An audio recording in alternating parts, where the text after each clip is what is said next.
Hey, good morning, EFGC church family members, and welcome to our service online. We're so thankful that you and your family are gathering together today as we worship together. And right now, would you put you and your family members' names in the comments so we know who's worshiping with us this morning? And again, we're so glad to have you here. If you would you push the share button so that we can share this message of hope, this message of joy with your friends and your family. And again, just push that share button so we can spread the message. And also just want to remind you that you can give your tithes and offerings online. We'll be sure to put that link in the description and in the comments so that you can still give. And we thank you for your giving. And also, if you're not comfortable giving online, you can always send your checks in the mail to the church address. And if you ever have any questions, just message us and we'd be glad to help you. This morning, we would invite you to stand up, to raise your hands, and just to worship along with us as we just go into a time of worship to the Lord. Right now, before we head into worship, we invite you just to pray with us, to pray for our state, to pray for our nations, and we're going to be praying for you. If you have a prayer request, let us know because we want to join you in faith and to join you in prayer this morning. Lord, we love you.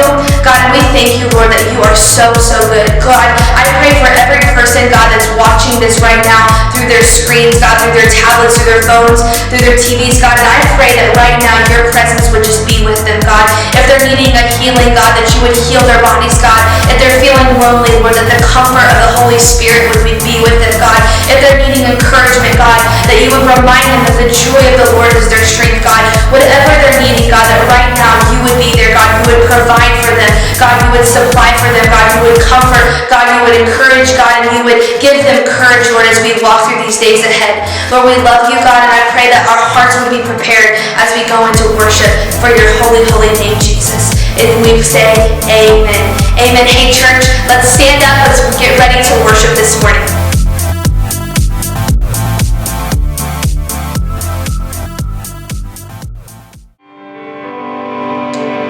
Thank you, Jesus.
you believe victory is right around the corner, right now type victory in the comments. Victory, victory, victory. Just begin to write it in the comments as we declare victory right now. We serve a victorious God, church. Amen. Amen. Right now, let's just begin to prepare our hearts for the Word of God. Lord, we feel your presence. God, we feel your presence in this church. We feel your presence in our homes. God, right now, I pray that our hearts would just be fertile soil. God, that are ready to receive the seed that is going to be planted by the Word of God today. Lord, we say, have your way. Have your way in our lives. Speak to us, Holy Spirit. We love you. It's in Jesus' name we pray. Good morning, you beautiful people of the Edgewood Full Gospel Church and the Edgewood community. We're just so happy that we can worship together apart. I'm reminded of the scripture, I was glad when they said unto me, let us go into the house of the Lord. And we're going to really feel that when we are truly set free to come here and be together. But it's a beautiful thing that we can worship together apart like we're doing. I think the first thing that we want to do in this service this morning is we want to pray over all these prayer requests in this basket that you have put in here. Some of them are for salvation, some of them are for healing, and whatever the need is, we know our God is abundantly able. So join with me as we go to prayer. Father God, we thank you that you love the world so much that you gave Jesus for every person who is in this basket, whose names are in here. Lord, first of all, we pray for those that need healing. Lord, we thank you that you went to that whipping post and you took those 33 stripes, and that represented every disease that could affect the human family. And Lord, you took the price that we would be healed. So today we ask that the sick would reach out and accept your healing. Lord, it's a free gift just like our wonderful, wonderful salvation. And so Lord, we come to you for the people that are maybe in the valley of decision. They know they need to serve you. They know that that's the only way of happiness. But Lord, somehow or other, the enemy has convinced them to put it off. But today we ask that this would be a day of reckoning, a day that we don't put off salvation because Lord, we're not guaranteed tomorrow. And so Lord, for every unsaved person, we ask that they would just extend their heart to you, realize how easy you made it to receive you and to accept you as their Lord and Savior, and to ask forgiveness of their sins. We all have sinned and come short of the glory of God. So right now, Lord, we're believing for every person in here to be touched this morning. And before this program is over, Father, that there would be people that would be saved, that would absolutely say yes to you, Lord Jesus, the best decision we ever make. Praise you, Lord, for being here with us today. Amen.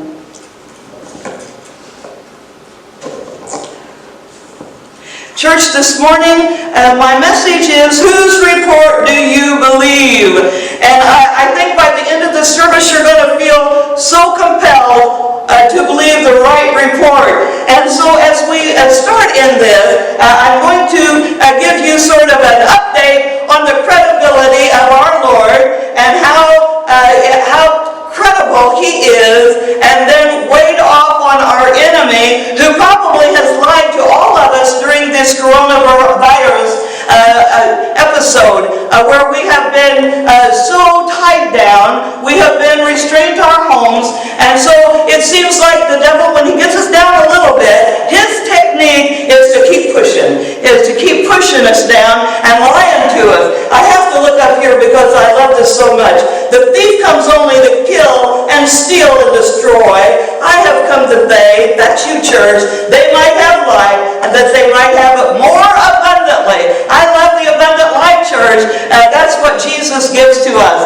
The first scripture I'm going to use, I want you to know that I would guarantee you that every one of us have been lied to this last week. And here is the way the devil absolutely comes across. He is a liar. And in John 8:44, verse 44, it says, "Ye are of your father, the devil, and the lusts of your father ye will do. He was a murderer from the beginning, and abode not in the truth, because there is no truth in him. Hear that? There is no truth in the devil. There is no truth in him. When he speaketh a lie, he speaketh of his own, for he is a liar and the father of it. We'll just caption that. He is the father of lies, church. And so he has no credibility when he tells you the things that he's been telling you.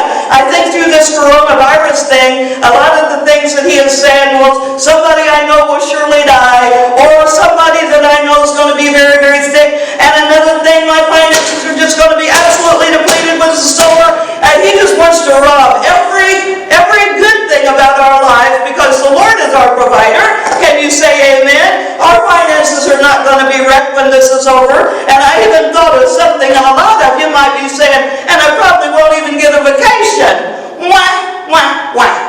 Honest and truly, God's going to bring us through this thing with victory, and we're going to have vacation. We're going to have rejoicing. Everything that the devil lies. You know what? He puts a damper on things. What? To make you upset, to make you depressed, to make you not reach out to God. And so when I read, let me read this again. And you are of your father the devil, and the lust of your father you will do. He was a murderer from the beginning, and abode not in the truth, because there is no truth in him. When he speaketh a lie, he speaketh of his own, for he is a liar, and the father of it, the father of lies. Now, I think right now you're tightening your belt a little bit, saying, why have I listened to him? Why have I listened to somebody that only lies? Now I'm going to go to some scriptures about our Lord and the awesomeness of the credibility of our Jesus. I'm going to read in Romans, the 3rd chapter, verses 3 and 4. It says, for what if some did not believe? Shall their unbelief make the faith of God without effect? God forbid. Yea, let God be true, but every man a liar, as it is written, that thou mightest be justified in thy sayings, and thou mightest overcome when thou be judged. So I'm going to put it to you just in Judy Polingo.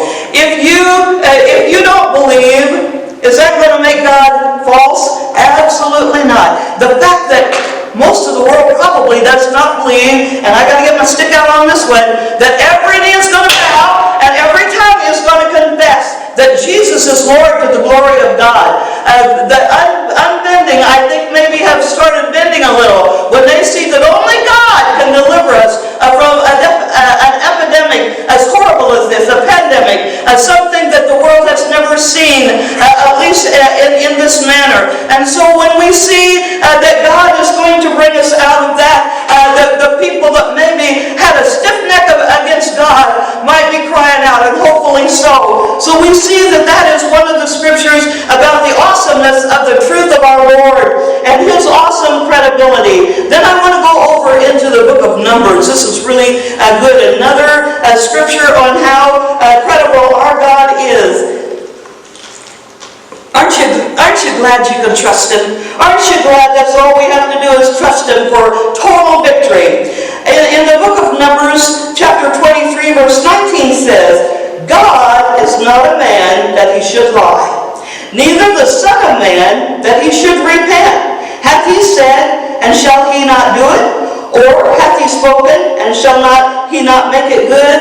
In other words, has he ever failed you yet? Mariah's songs just absolutely are so good in reassuring us he's never failed us yet, and our victory is still coming. One more scripture that I'm going to read on our precious Lord's credibility is in the book of Hebrews, and as we go there, it's in the 6th chapter, starting with verse 17. It says, when God willing more abundantly to show unto the heirs of promise the immutability of his counsel, confirmed it by an oath, that by two immutable things in which it was impossible for God to lie. Do you hear that? There's no way God can lie. It's impossible. We might have a strong conclusion who have fled for refuge to lay hold upon the hope before us. And that is the awesome promises of God. So when I go into that, I realize that it's one of those things that if you've been a Christian for even a month, you realize how awesome it is to trust the Lord. He's totally trustworthy. He's totally on your side. He's totally backing you. And the enemy is the one that would try to bring us down. But I believe when we leave here today, we're going to have a firmer grip on how we've been lied to, and how we're going to not listen, not tune in to the lies of the devil on your personal lives. The scripture and the story that the Lord reminded me of when I was studying, Lord, whose report do our people believe? What should they believe? I go over into to the Old Testament, and I want to start with when Moses was guiding the people, and at the time they were about to go into Canaan. You're going to see, you're going to get ahead of me a little bit, and that's okay. Joshua fought the Battle of Jericho. The first time I went to Israel, which was maybe 25 years ago, they always had a preacher at every site. They would have some preacher come and do maybe a mini sermon. I got to preach the Battle of Jericho, right in Jericho. And so I want to kind of give you a preface to this. When the people of God knew that Moses, their leader, was going to send them out, I'm going to go to the Old Testament, to the book of Numbers. And this is where we're going to begin with the believing God or the not believing God. In the book of Numbers, and I am at chapter 13, we see that he had sent the people to spy out Canaan. And when he sent them, it was a big deal, because they had to accomplish things. Now, I want you to keep in mind, God had already told them that they were going to get it. You're going to get Canaan. You're going to get that land of milk and honey. And so we see that, first of all, he sent out spies.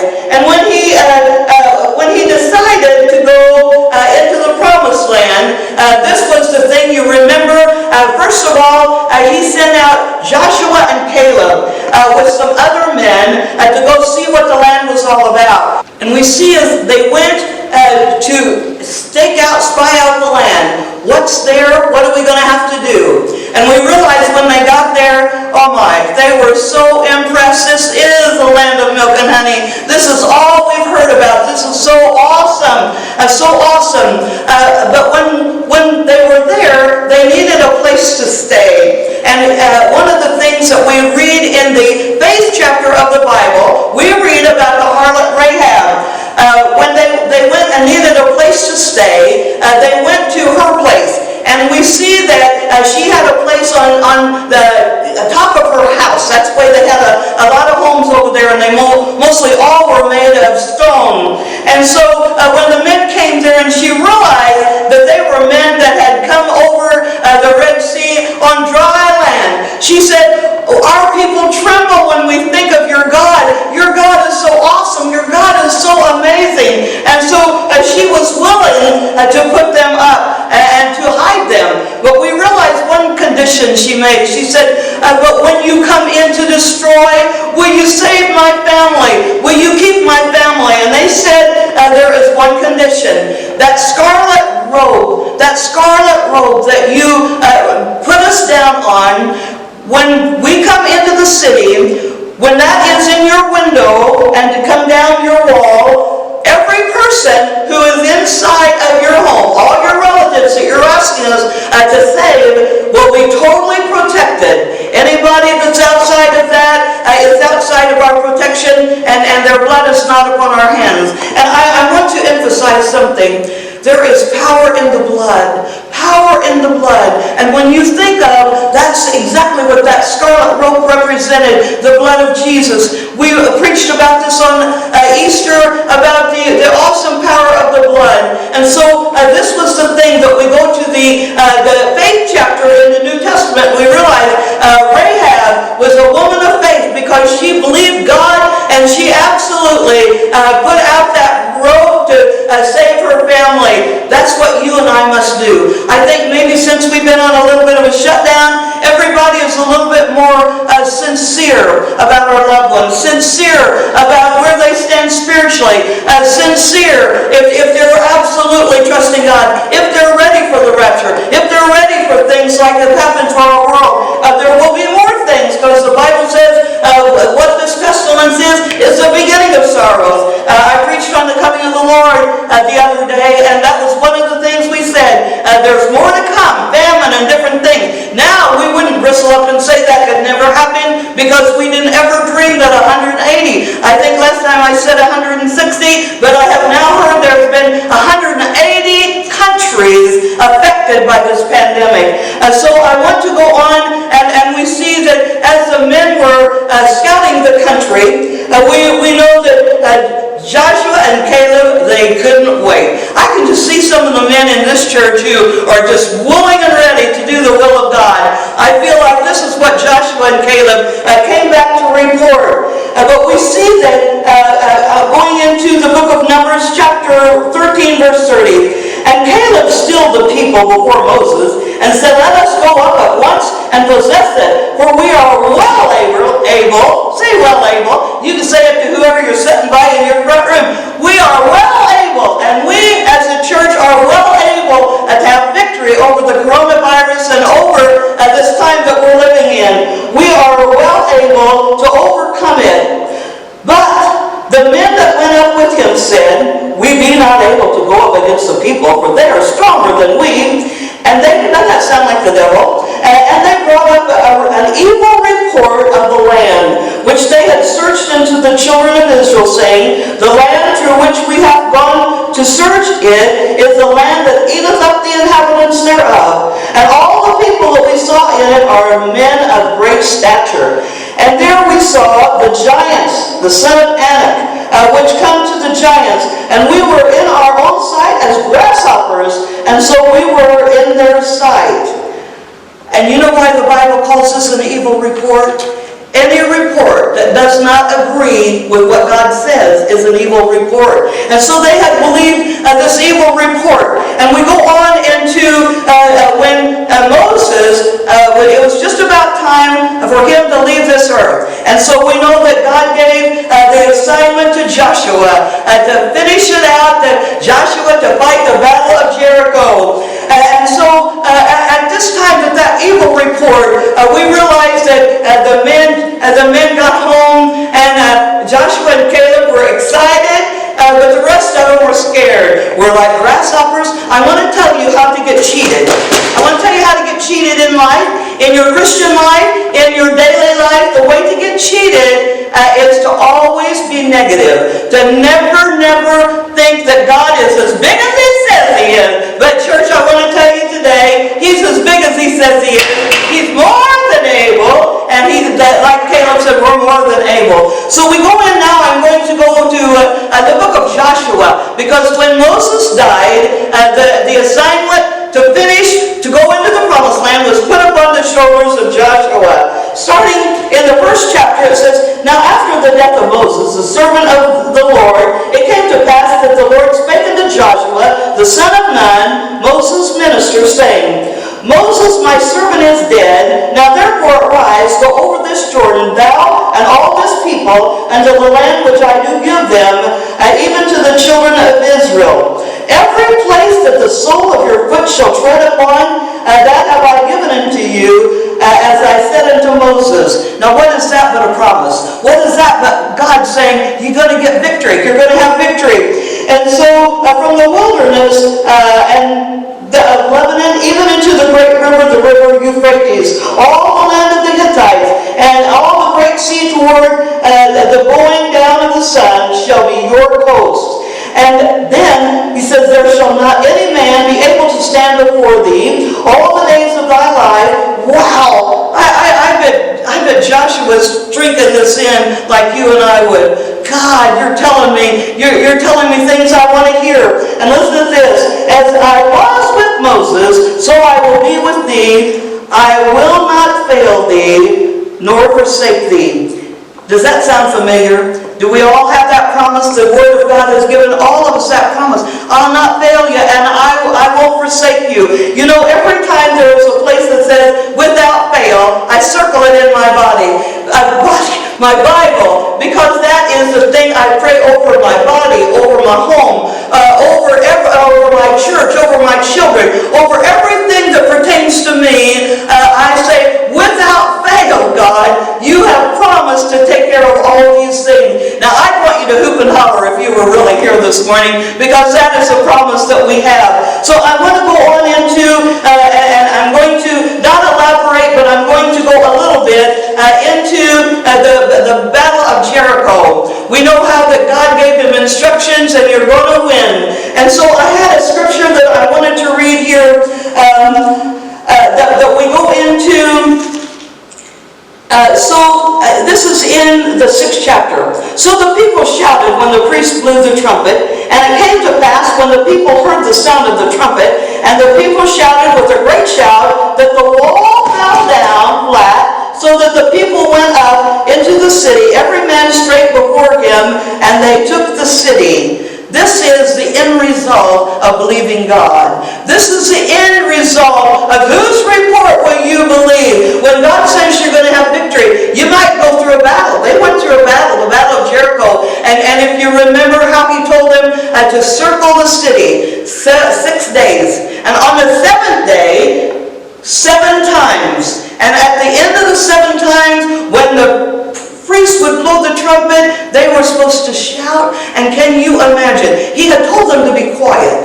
One of the things that always has stood out to me in the story of Joshua fighting the Battle of Jericho, when God instructed the people to be totally quiet, not a word to come out of their mouth. Now, if you're circling a city, or if you're by your best friend, or if you're by your neighbor, or your kids, or somebody, we're going to be tempted to talk. But he absolutely forbid them to talk. You know what I'm almost thinking? I'm thinking that some of this being shut down like we are is that us not being able to express ourselves other than hear from God. God, in my case, here I am alone in my house, Lord, and all I hear is from you. Hallelujah. I hear from you continually. And he walks with me and he talks with me, tells me I am his own. That's the kind of God that we serve. And so when we're put into this position, I think God has got us all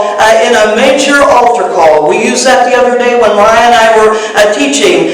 This is an altar call time for us personally in our home. This is a time to be still and know that I am God. In other words, let go and know that I am in control. And so he had the people to not say a word until that last trumpet sound. And then, can you even imagine thousands and thousands of people rejoicing and shouting, and the walls that were so tall absolutely falling flat. Now, if you read history books, you can hear about how they have found parts of the wall, and that it's one of those awesome things, just another miracle of our God.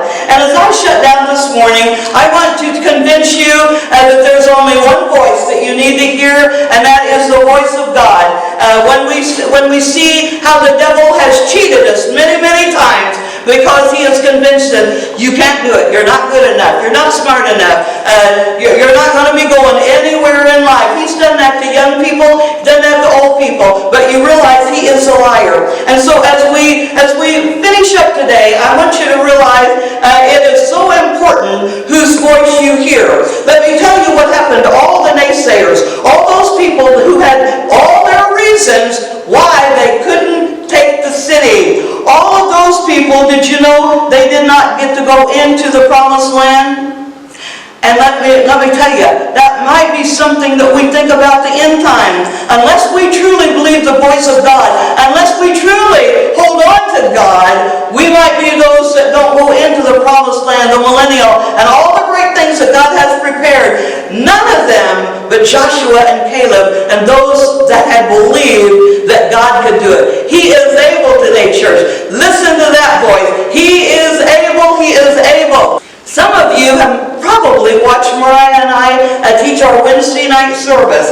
And if you did, it was on the parable of the talents. And one thing when we were through, I was thinking, I didn't get to bring out something that I want to bring out for you, church. I'm so proud of you. You are so talented. Every one of you have a gift. Every one of you have a talent. And this church absolutely comes together beautifully because of all of your talents. Let me read 3 things that I want to read to you about our church. Mariah, as our worship leader, She has brought together a beautiful worship team. Our worship is so awesome, I would put it up against any other, not that we're in competition, but I would put our worship services up against any other, and no matter what size church, because we have that awesome gift of God, of Mariah leading a worship team. And then I think of our protection team, Josh and all the men who are trained to protect us here in this church. They are absolutely the best in the land, I would say. I don't call out names, so I won't tell you some of the sources I have heard that our protection team that Josh leads, these wonderful men of this church, is just the best around, even better than some in great big churches. Aren't you proud of our church? Aren't you proud of our talent and our people? Then I want to go to one more thing, the big group at the school.